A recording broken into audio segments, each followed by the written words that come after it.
Greetings, everyone. George Lamie here from Sea of Tranquility, and welcome to Top 10 Shrapnel Albums, alongside my good friend from the UK connection, the immensely popular Mr. Stephen Reid. What's up, mate?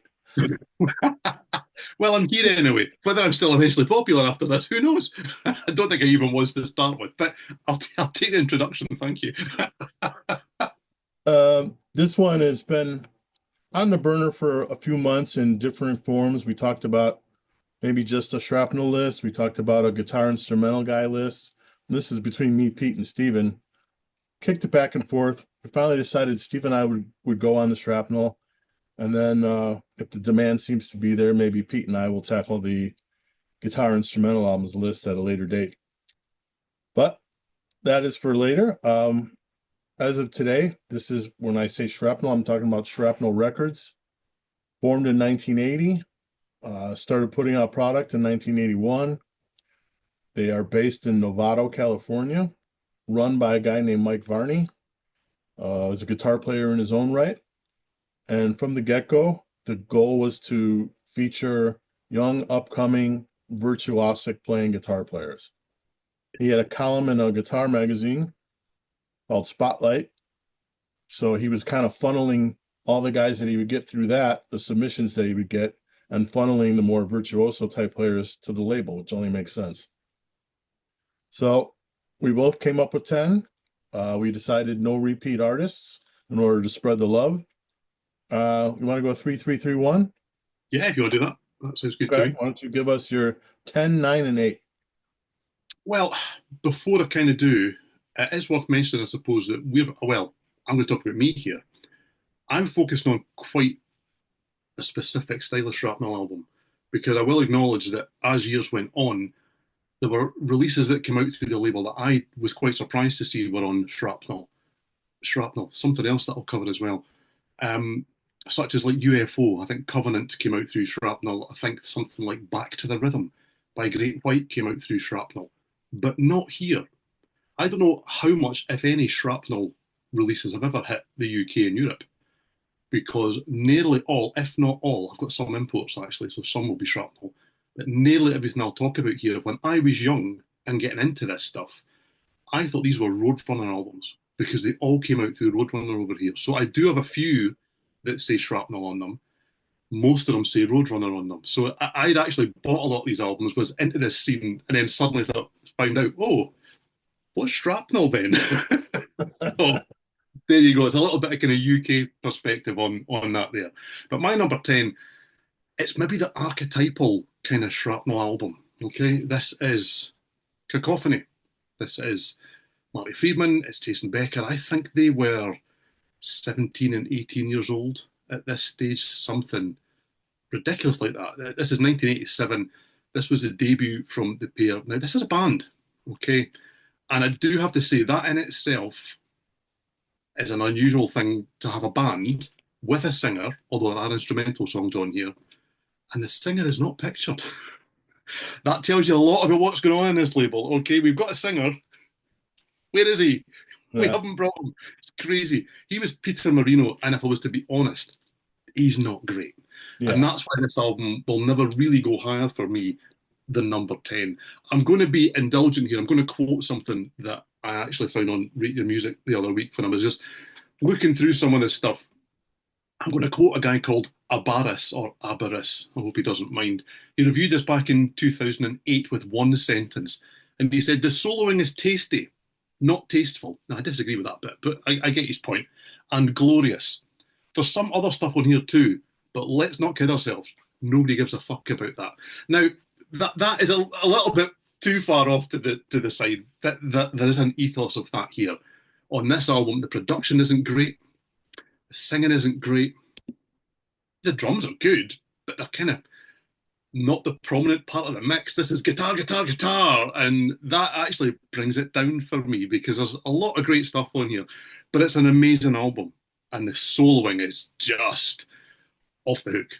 It's just phenomenal. It's fast, it's furious, it's tasteful. I think it is tasteful, not just tasty. And it's just an amazing sort of beginning of a career for these two guys. Fantastic album. My number 9, which I've got in here out of order, is from 1992. It's the debut album from Darren Householder. Okay, covers were not a strong point for this label. I'm sorry. I mean, Darren's a good-looking guy. Okay, I mean, there's an argument here, and we'll get here with some of the other albums too. They're tapping into the hair metal market in some kind of bizarre sort of look kind of way. It's not great. It doesn't give off the vibe that is happening here because there is some out and out shred going on in this album. That's a theme across all of this, of course. But Darren Householder's approach is a little bit different. He's funkier with stuff like Noodle Surprise. He's bluesier with stuff like When the Smoke Clears. There's a slow groove of Johnny's Bop. But then, yeah, there's pyrotechnics too. Pedal to the metal. I mean, that doesn't hide what it's going to be. Cakewalk. He's heading down the shrapnel path here. Great guitarist. Really good album. He did 3 solo albums, and he's had a lot of near misses with bands other than that. As a lot of these guys ended up doing, they ended up in more straightforward bands, whether they be metal bands like Megadeth or Dave Lee Roth or whatever it may be. Darren Householder was in Enough's Enough for 5 minutes. He worked with the Wasp for 5 minutes. Whole lot of stuff you think, how did he get there from here? But this is really good. He also did an album with Love Hate. None of this makes sense because that's not what's on here at all. But it's a really good album. That's from 1992, that one. And then my number 8 is the debut by Greg Howe. Okay, so this is with Atma Anur on drums, who's on quite a lot of these albums. Yeah. Billy Sheehan on bass. I do have to point out that the ginormous typing in here does call him Billy Sheeman. Not even, it's, what? Yeah. It's not She-Ra, he's not He-Man, he's She-Man. Anyway, let's not go too deep into that. I really like Greg Howe's style. He is super technical. He can be heavy, but there's blues in here as well. There's an element of kind of bluesy hard rock, and it's kind of that time. There's almost space for a singer, I would suggest, on this debut, and he's not needing to fill every kind of space and every nook and cranny with another kind of fret flurry.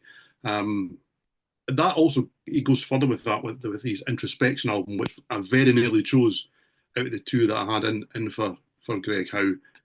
But he does have that kind of blood fingers steel about him as well, because he can really kind of cover all the bases in that sense. But I do think the fact that it's more restrained is kind of a little bit of a secret weapon here. I think the Pepper Shaker, Land of Ladies, great examples of that kind of different style, but you also get the more full-on Bad Racket. There's a little bit of Eddie Van Halen in his sound at this stage. Oh, yeah.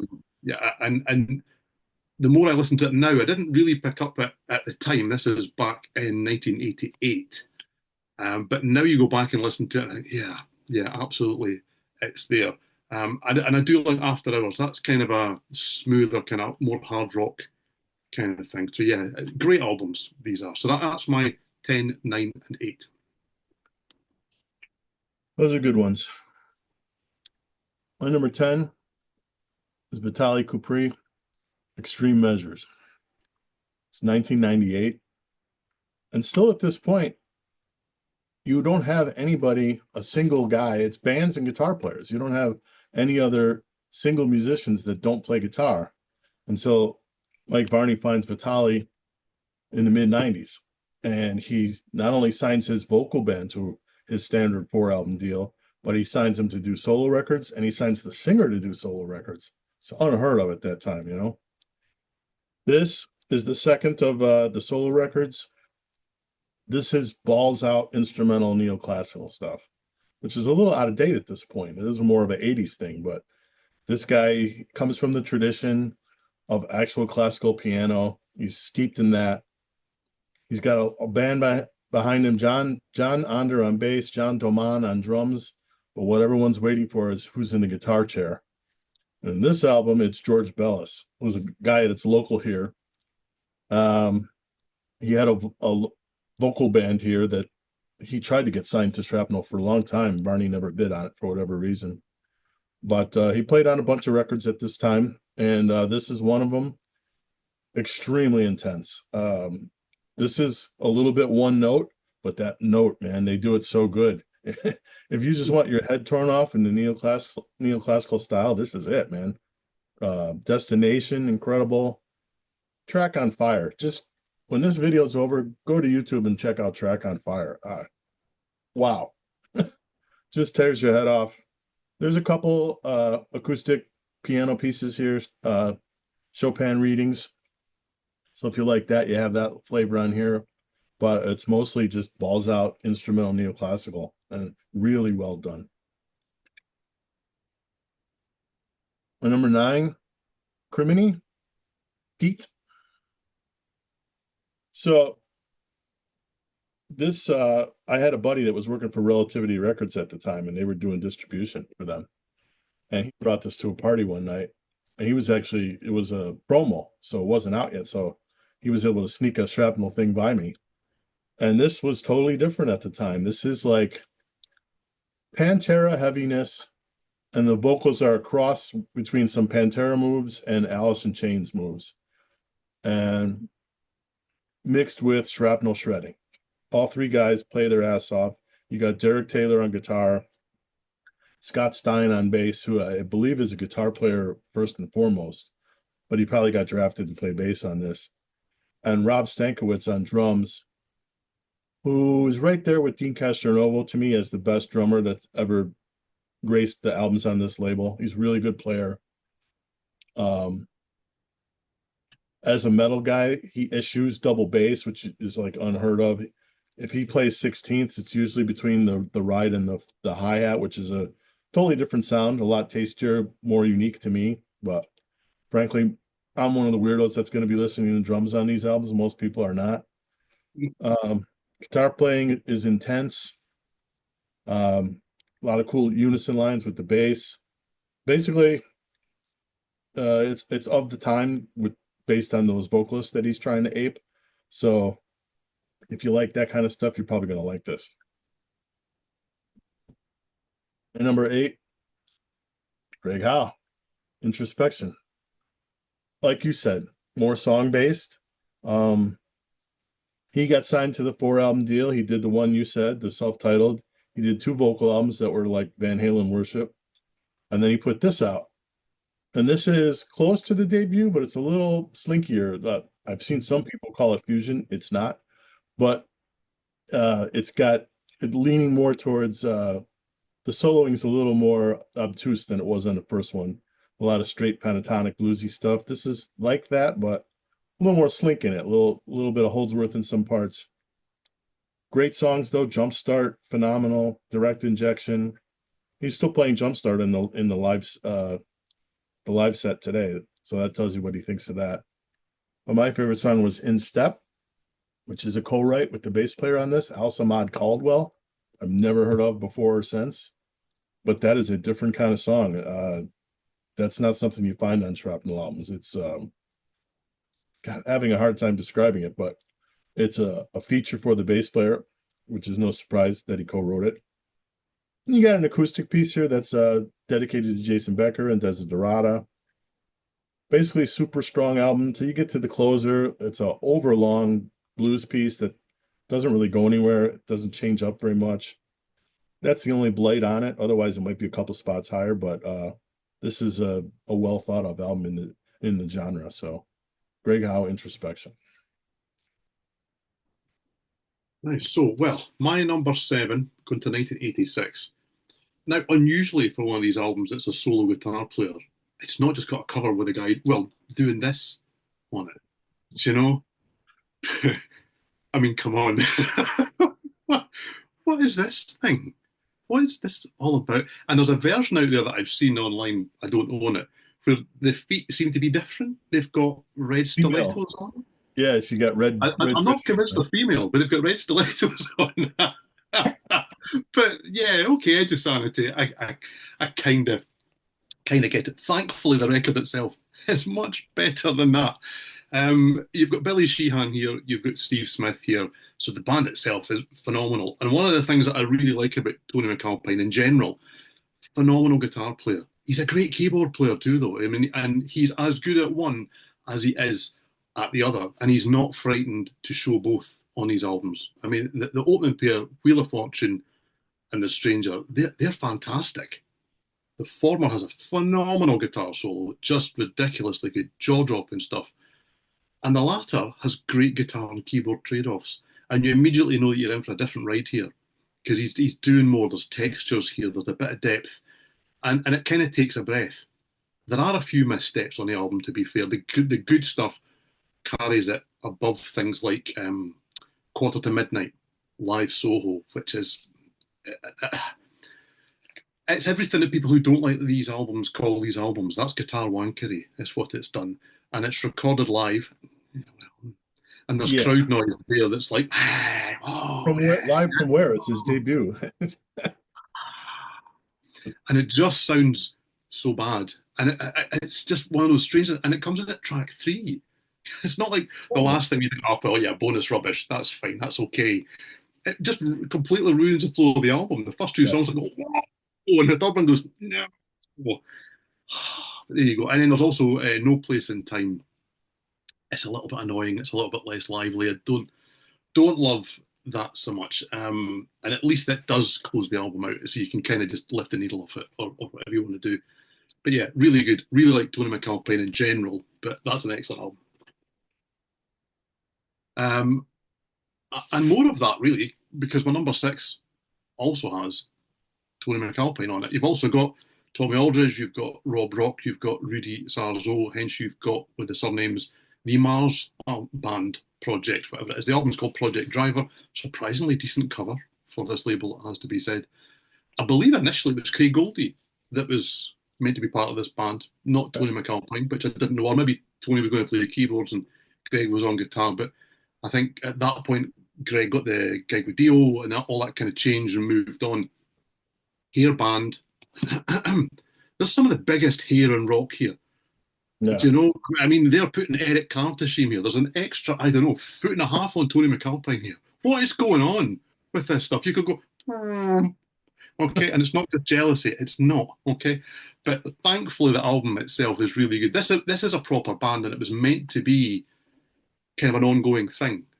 It wasn't necessarily meant to be a Project Driver. But it never really took off in the same way. But guys like Rudy Sarzo and Tommy Aldridge, you've got the Ozzy Osbourne rhythm section here, you've got, I suppose, a Whitesnake rhythm section here as well. So those names should have maybe taken it further than where it went.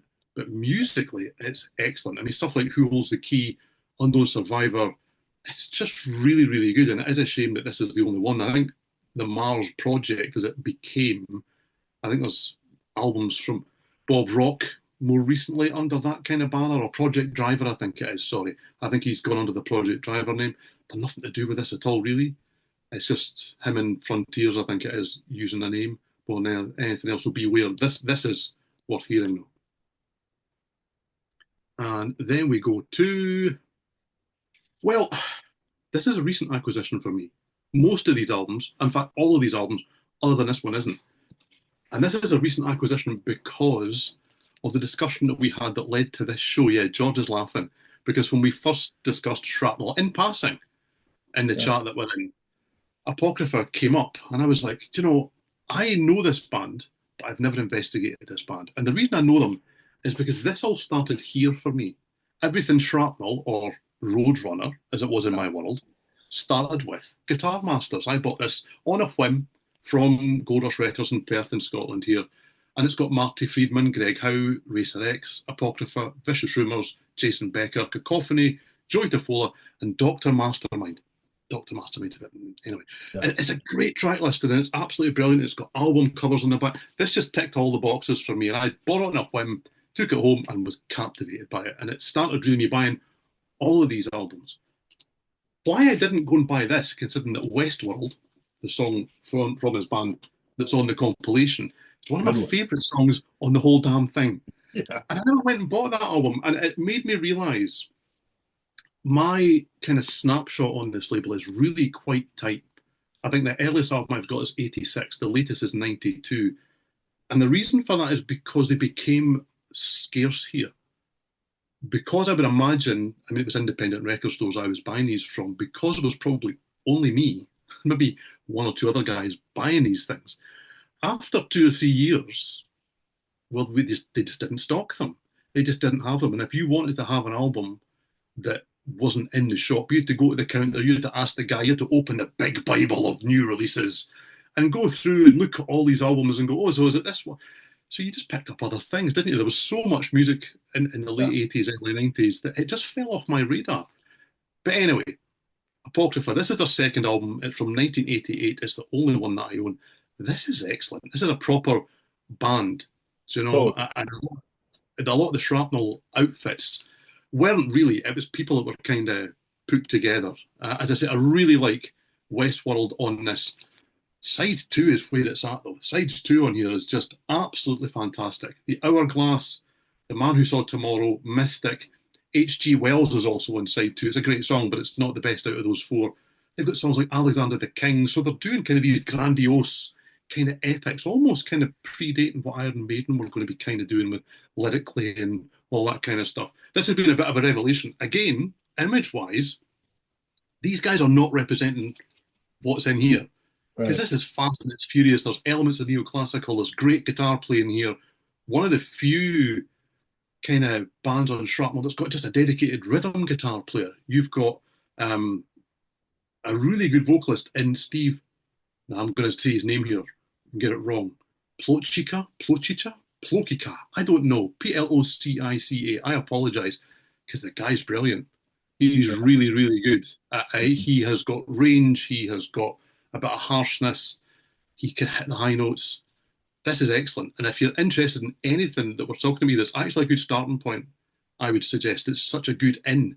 I wish I had this years ago. So I'm going to go and get the rest of this band stuff as well. But yeah, there you go. The good picks. My number 7 is the same as yours. Oh, On nice. MacAlpine.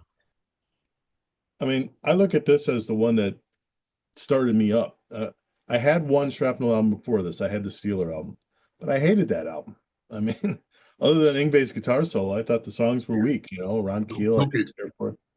So I mean, I got it in the store because it looked like Van Halen one. I didn't know, but we got this. I think based on a plexi disc out of the Guitar Magazine, and yeah, this album just took me over, got me on the Shrapnel road for good.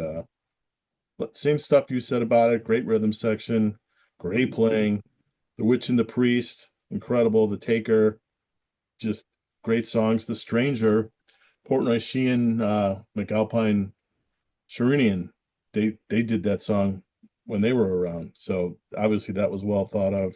I echo your thoughts on the guitar solo. That's a big why. But to me, MacAlpine is one of the best, maybe the best musician that come out of this scene. Totally. I mean, Yeah. if it's not Bumblefoot, then it's MacAlpine because he's just a fantastic musician, perfect pitch, virtuoso on two instruments, good writer. I mean, I almost went Chromaticity. I like that album a lot too, but this is what got me started. So next up, we got Haji's Kitchen, self-titled. This is 1995, band out of Texas. Um, Again, times being what they were, this is a vocal band, and the vocals are very Lane Staley. That's a good thing for me, but if you're Okay. bothered by that, you have to put that in consideration. This is heavy. Uh, it's shreddy in the proper spots. There's not over the top guitar playing, but during the guitar solos, good technique is on display. The rhythm section is excellent. Derek Blakely on bass and Rob Stankiewicz back on drums. He's even better on this album. He's got a better drum sound on this than on the Criminy. They did do a couple more albums after this, but they kept changing. Like the second album kind of is in the Korn vein, and then years later they reunited, and that one's more genty. But this is a classic, like a heavier Alice in Chains with shredding. That's what I always looked at it as. Okay. Better drumming. I don't know them at all. There you go. Yeah, I think you'll like it. Yeah, it sounds like I would do.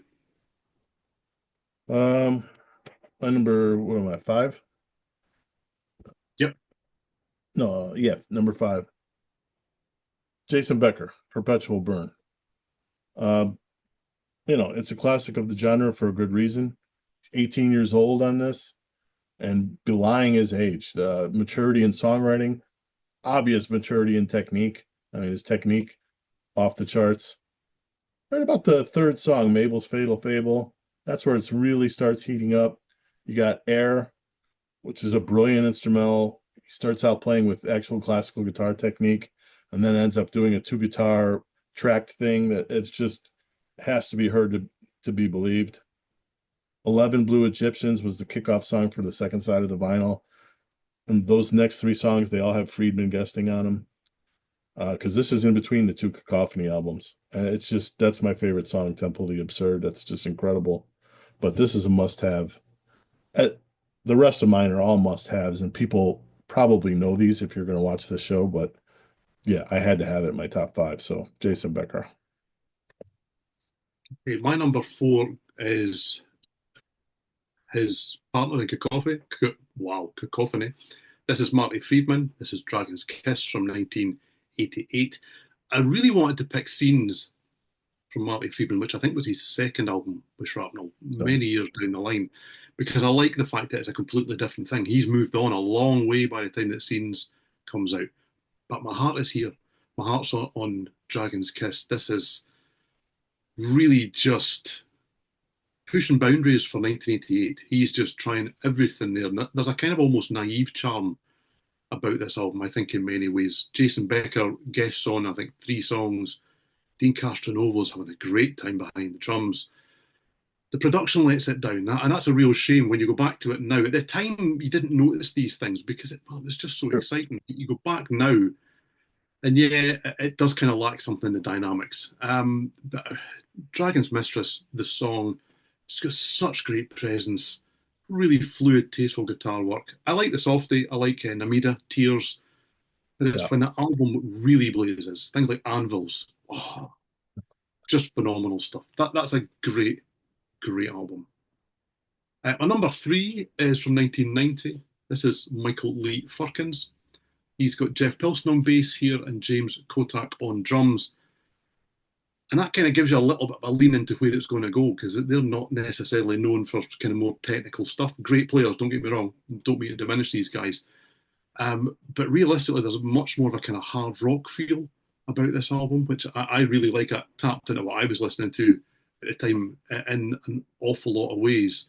There is also a bluesy vibe here as well, and he's not really the typical shrapnel shredhead in many ways.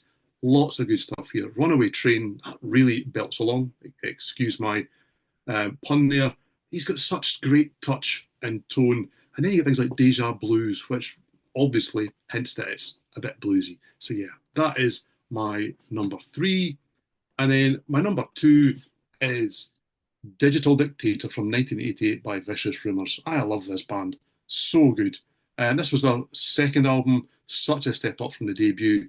David Vinnie Moore, he wasn't on this one by this stage. And that you would imagine that that would then be a step backwards, but no. You've got Mark McGee, who joined the band on guitar at this point, and the ever present with Jeff Thorpe, the other guitarist that's in the band all the way through. And together, they are absolutely fantastic. Same again, there is Carl Albert on vocals here, and that's one of the big things here is this is a proper band that are just absolutely kicking it. Love this album so much. The title track is fantastic.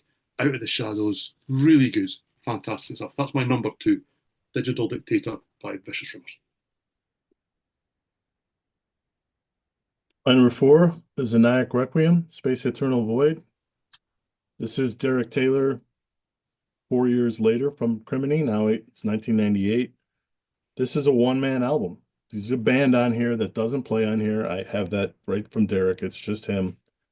Um, if I'm going to pass an album with drum machine, it must be good, and it is. It doesn't sound like any album in my collection. It's prog with a touch of neoclassical, but it's more like a lava lamp vibe. It's kind of indescribable. like I say, it doesn't sound like anything else. I would suggest just checking it out. I can't really, I find it hard to describe it, but suffice to say, great guitar playing. Number three, Artension, Phoenix Rising. This is the second of the Vitalij Kuprij vocal band stuff. He's phenomenal on here. John West, a huge pipes, really pleasant tone. Got guys from other bands here. Mike Tirana from Riot. Rage is the drummer. Kevin Chown from Cosmo Squad on bass. The guitar player is a Swiss guy named Roger Staffelbach. He's kind of stands out because he's more of a legato player than most of the guys on this label. He's decent, but really, it's the Kuprij and West show. Obviously, that's what Barney felt too, because he felt the need to sit in the producer's chair for this one, and it does sound better than most of the stuff. I would say this holds up fairly well. And they did 3 other albums for the label, but honestly, this one kicks their ass. My number two, Freeman, and you called it. Saturation point, a drum assault to start. You got that anvils, which is like a crushing hammer to the head. Forbidden City is the epic, like 8 minutes and change, and Castronovo just going off in the middle. I mean, it's crazy. Um, Marty Friedman is a guy for this genre that doesn't forget to write songs, to be melodic, and to be heavy. I mean, so he appeals on all levels. To me, this is about as good as it gets for instrumental guitar albums. So that's my number two. Well, my number one takes me right back to 1986, and I have loved Mind's Eye by Vinnie Moore from the very first moment I heard this album. It absolutely blew the doors off my world, really. I just adored this so much. It's got everything. It's got great compositions. It's really melodic. It's heavy in spots. There's great guitar solos. But it really is just all about the fact that he's written some great songs here. He often Yeah. takes on the kind of the vocal line with a lot of the guitar work. It's not just about pace and shred and showing off. But man, can he do that when he puts his mind to it? You've got Tom Aldridge on drums here. He gets to play a drum solo. I think it's the one that he played with Ozzy on the road. Yeah. Doesn't really need to be there, but it's great fun nonetheless. It's a little bit long once it's recorded and all that kind of stuff. But you've got Tony MacAlpine and keyboards again. I mean, the guy's a hero for me of all this catalogue. He's just fantastic. And he's given the room to play here, which I really like. He's not just along for the ride. There's no No. point bringing these guys on board and not using them. But it's not about them. It is about Vinnie Moore. It's also got a great cover, which is really unusual for this label. I really like that too. But yeah, I could go on and on. Side one here, In Control, Daydream, Saved by Miracle, Here Without Honor.